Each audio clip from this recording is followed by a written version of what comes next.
Assalamualaikum warahmatullahi wabarakatuh. Selamat pagi semuanya. Perkenalkan, kami dari kelompok 6 akan mempresentasikan mengenai periode sejarah sastra Indonesia pada angkatan 1980 hingga 1990-an. Yang terhormat, Ibu Maharani Intan Andalas IRP dan Ibu Diah Prabaningrum selaku dosen pengampu mata kuliah Sejarah Sastra Indonesia Modern serta teman-teman yang kami banggakan. Pertama-tama, izinkan kami untuk memperkenalkan diri terlebih dahulu. Kami kelompok 6 yang beranggotakan saya sendiri Fatimah Husna, lalu ada Tri Sundari, dan Vera Aditya Saputri. Baik, langsung saja saya mulai pemaparan materi dari kelompok kami.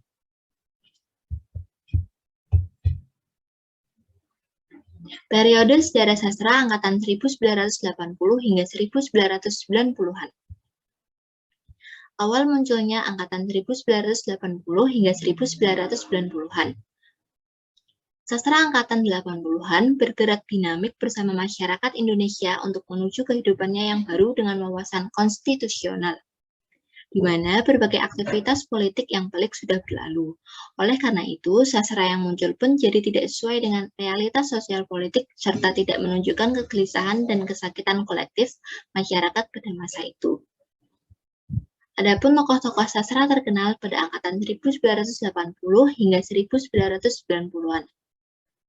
Termasuk di dalamnya yaitu ada Hilman Hariwijaya, Margate, Yudhistira Ardinugroho, Seno Gumiro Adjidharma, Kurniawan Junaidi, Arifin Nur Hasbi, Mirawe, N. Hadini, dan Budi Dharma.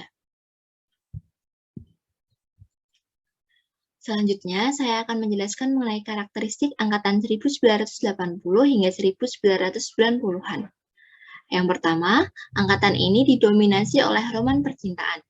Banyak sastrawan wanita yang menonjol pada masa ini, seperti Margate, N. Hadini, dan Mirawe. Nah, pada dekade 1980-an ini, sastrawan-sastrawan wanita tersebut menonjol dengan fiksi romantis yang sudah menjadi ciri khas mereka. Adapun karakteristik yang kedua, yaitu cerita yang ditampilkan bersifat konvensional, yang mana dalam fiksi romantis tersebut biasanya selalu mengalahkan peran antagonisnya. Adapun karakteristik yang ketiga, yaitu tumbuh sastra beraliran pop. Ini merupakan salah satu peristiwa yang menjadi sejarah perkembangan dunia sastra di Indonesia, terutama pada era 1980-an. Ketika itu, Hilman Hariwijaya memelopori sejumlah novel populer, terutama dengan serial Lupusnya yang lalu laku keras di pasaran, karena ceritanya yang ringan dan juga menyenangkan. Lalu selanjutnya, karakteristik yang keempat, yaitu karya sastra tersebar luas di berbagai majalah dan penerbitan umum.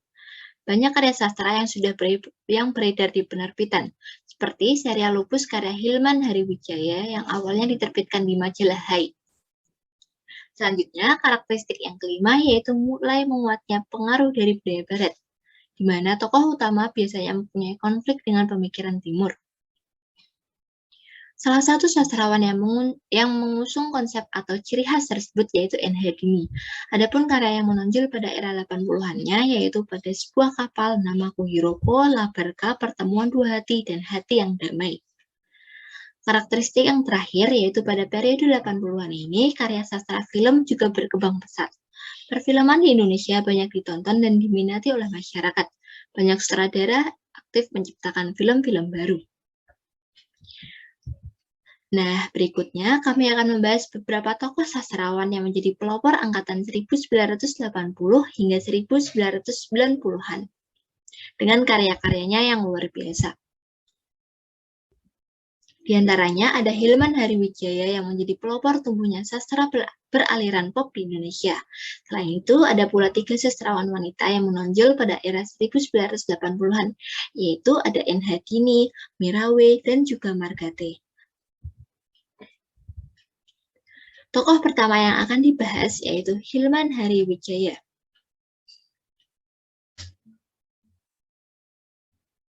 Hilman Hariwijaya adalah seorang pengarang pada era 1980-an yang memelopori tumbuhnya sastra beraliran pop dengan serial Lupusnya. Beliau lahir di Jakarta 25 Agustus 1964. Sejak kecil, ia sudah memiliki hobi menulis dan menjadi wartawan paruh waktu pada majalah Hai.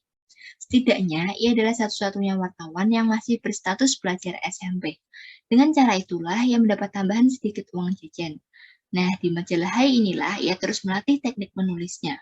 Untuk mendalami seni menulis, selepas lulus SMA, Hilman melanjutkan studinya di Fakultas Sastra Inggris Universitas Nasional. Sambil menempuh perkuliahan, Hilman kian serius memfokuskan diri pada eksplorasi kemampuan menulis bercerpen yang mengarah ke novel. Hingga akhirnya muncullah kisah-kisah lupus yang sangat membumi di kalangan remaja pada tahun 80-an. Kesuksesan serial Lupus tidak membuat Hilman berpuas diri. Dia justru terus mengeksplorasi kemampuannya dalam membuat cerita ke dunia yang lain, yaitu sinema. Sudah belasan judul sinetron yang telah ditulis Hilman. Di antaranya yaitu Cinta Fitri, Musim 1, 2, dan 3, Melatih untuk Marvel, Cinta Tujuh Susun, Catatan Hati Seorang Istri, dan Kita Nikah Yuk.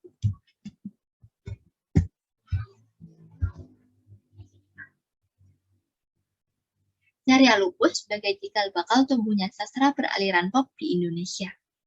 Hilman Hariwijaya memperkenalkan novel serial pertamanya yang berjudul Lupus, Tangkaplah Daku Kau Pucita, yang diterbitkan pertama kali melalui majalah Hai pada bulan Desember 1986. Cerita ini mendapat sambutan hangat dari pembaca, sehingga penerbit memutuskan untuk menerbitkannya menjadi sebuah buku lepas. Adapun 3,8 juta eksemplar novel Lupus setidaknya ludes di pasaran. Ini merupakan angka fantastis yang mungkin sulit terulang saat ini. Dunia dalam Lupus seolah-olah tak pernah kehabisan cerita. Adapun lebih dari 30 judul novel Lupus telah diterbitkan. Di antaranya yaitu ada Tangkaplah Daku Kau Pucita, Cinta Olimpiade, Makhluk Manis Dalam Bis, Tragedi Sinemata, Topi-Topi Centil, Bangun Dong Lupus, Sendal Jepit, dan Ih Syarem. Serial Lupus karya Hilman Hariwijaya ini menjadi pelopor tumbuhnya sastra yang beraliran pop di Indonesia. Sastra populer atau sastra pop dianggap sebagai sastra yang esensinya lebih rendah dari sastra non-pop, karena kurangnya keindahan dari segi pemaknaan dalam ceritanya. Namun, sastra pop ini ringan dibaca dan cocok untuk kalangan remaja pada saat itu, karena gaya bahasa yang kocak. Novel ini merupakan novel remaja yang terkenal di era 1980-an dan menjadi salah satu novel yang mewakili remaja pada saat itu. Bahkan, serial Lupus tersebut diangkat ke layar lebar. Film Lupus yang menampilkan aktor almarhum Rian Hidayat terbilang sukses diterima masyarakat. Tak kurang dari 5 judul film Lupus yang telah diperankan oleh Rian.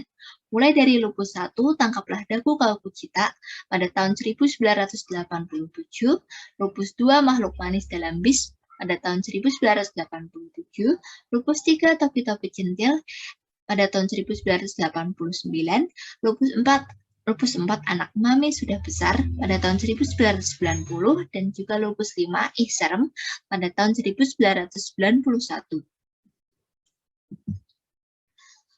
Serial Lupus menjadi tren masyarakat terutama remaja pada era 1980-an.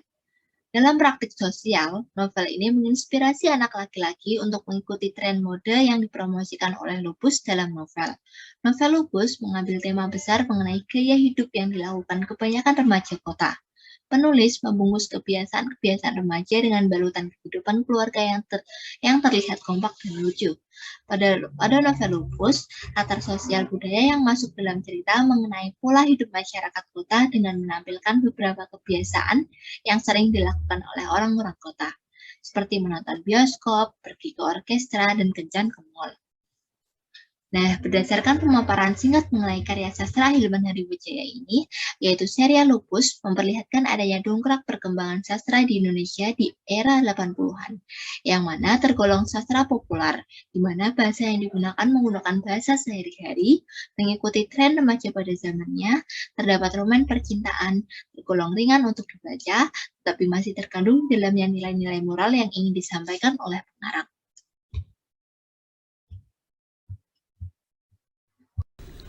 Selanjutnya, ada dua sastrawan wanita Indonesia yang menonjol pada angkatan 80-90-an dengan fiksi romantis yang menjadi ciri-ciri novel mereka.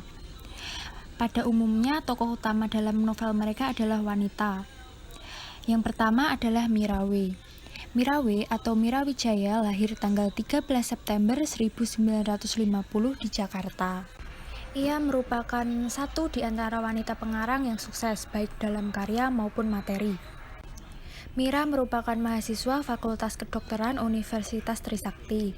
Ketika menjalani ikatan dinas di Riau, Mira menghasilkan novel trilogi yang berjudul Tersuruk Dalam Lumpur Cinta, Di Bahumu Ku Bagi Dukaku, dan Jangan Biarkan Aku Melangkah Seorang Diri. Ia berkiprah sejak tahun 1970-an. Dia memiliki kelebihan yang mungkin tidak dimiliki pengarang wanita lainnya.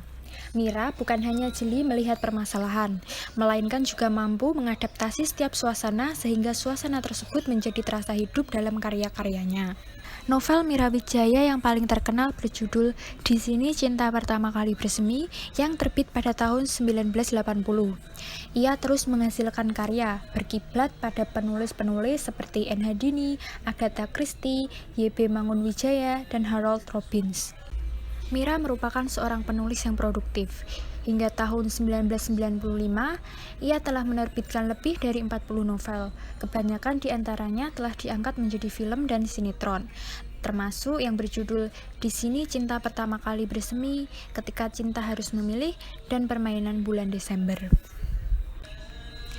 Yang kedua adalah Marga T. Marga T atau Marga Chua bernama lengkap Intan Margareta Harja Mulia, lahir di Jakarta tanggal 29 September 1943. Ia mulai dikenal tahun 1970-an melalui novelnya yang berjudul Carmila yang ia tulis saat masih menjadi mahasiswi dan terbit pada bulan Desember tahun 1973. Sasaran pembaca karya Marga T adalah remaja dan ibu rumah tangga, khususnya ibu muda. Hal itu berkaitan dengan gaya penyampaian dan bahasa yang sederhana, sehingga dapat dibaca dengan mudah. Sesuai dengan pengakuannya dalam isian kuesioner yang dilakukan oleh David T. Hill pada tahun 1977, sebagian besar tokoh dalam ceritanya adalah tokoh di sekelilingnya, dan 80% sesuai dengan kenyataan. Selebihnya diolah sendiri melalui imajinasinya. Sebagian besar karyanya menggunakan tokoh utama wanita karena ia merasa lebih mudah melukiskan tokoh wanita. Baginya, anatomi serta pikiran laki-laki berbeda dengan wanita. Sampai saat ini, Marga telah menerbitkan 80 cerpen, 50 tulisan untuk anak-anak, dan 38 novel lengkap. Karya-karya Marga T yang terbit tahun 80-90-an antara lain berjudul Sepotong Hati Tua, Lagu Cinta kumpulan cerpen, Sebuah Ilusi, Monik sekumpulan cerpen, Fata Morgana, Saga Merah, Rahasia Dokter Sabara, Bukit Gundaling, Untuk Munana, Setangkai Edelweiss, dan Sembilu Bermata Dua. Marga T bersama Mirawe dianggap sebagai pelopor penulis keturunan Tionghoa di Indonesia dan menjadi inspirasi bagi penulis-penulis berikutnya.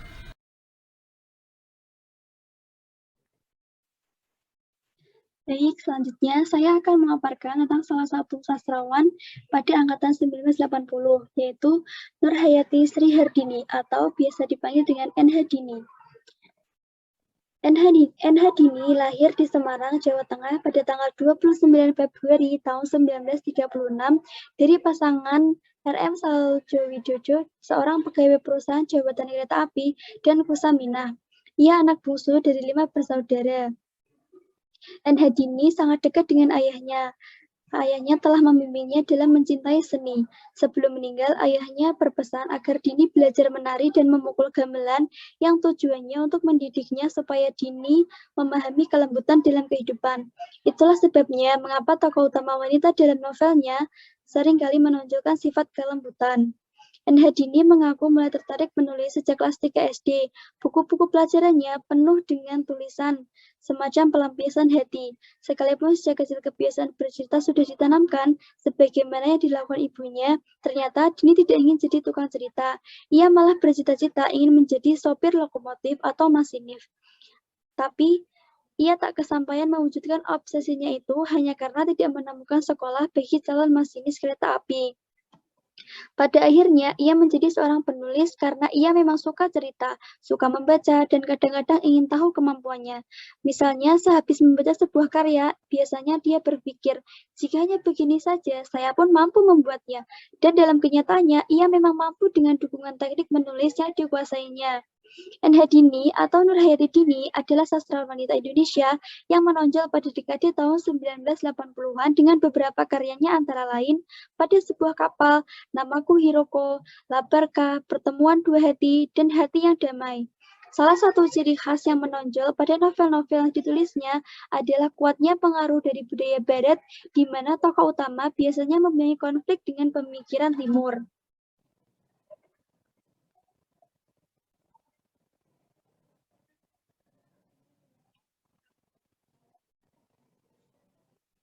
Salah satu novelnya yang terbit pada tahun 1980 adalah novel yang berjudul tentang Sekayu. Lahirnya suatu karya sastra tidak bisa lepas dari keadaan lingkungan sosial pengarangnya. Membaca buku-buku N.H. Dini adalah seperti halnya membaca sebuah keindahan dari masa ke masa. Hampir sepanjang hidup, ia menulis dan mencatat peristiwa-peristiwa, baik yang ia alami maupun yang ia amati di sekelilingnya. Seperti novel Sekayu yang diambil dari pengalamannya semasa ia kecil hingga remaja. Novel ini adalah buku keempat dari seri cerita kenangan N.H. Dini.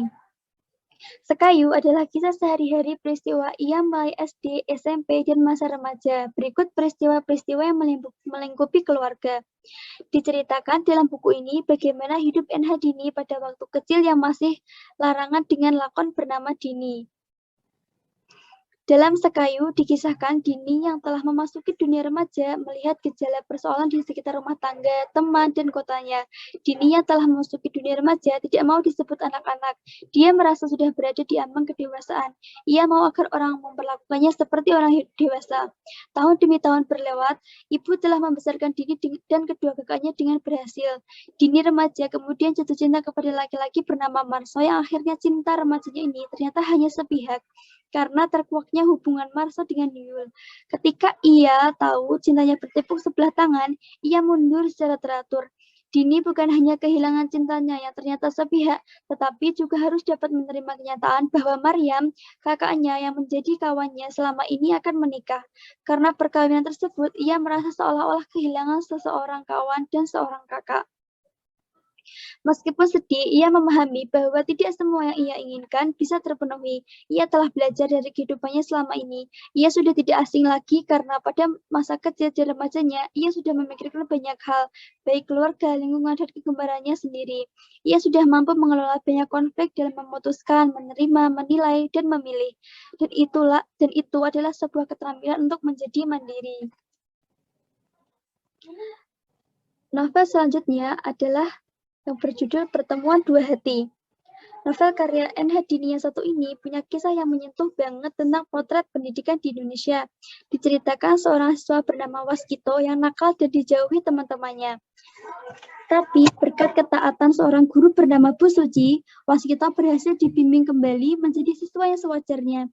Jadi ketekunan Bu Suci inilah terkuak cerita kelam di balik kenakalan Waskito. Suatu sore, Bu Suci mengunjungi rumah Nenek Waksito. Akhirnya, dia mendapat informasi mengenai Waksito. Setelah mendapat semua informasi, Bu Suci akhirnya mengerti perasaan Waksito. Ada beberapa amat yang dapat kita petik dari novel ini. Pertama, kita harus sabar dan tabah dalam menghadapi persoalan hidup. Yang kedua, jangan pernah menganggap remeh seseorang. Yang ketiga, jangan memandang hanya dari sisi buruknya saja. Novel ini sangat bagus dibaca oleh murid, anak-anak, dan masyarakat karena cerita awal sampai akhirnya sangat menarik dan juga bermanfaat. Demikian pemaparan dari saya. Terima kasih.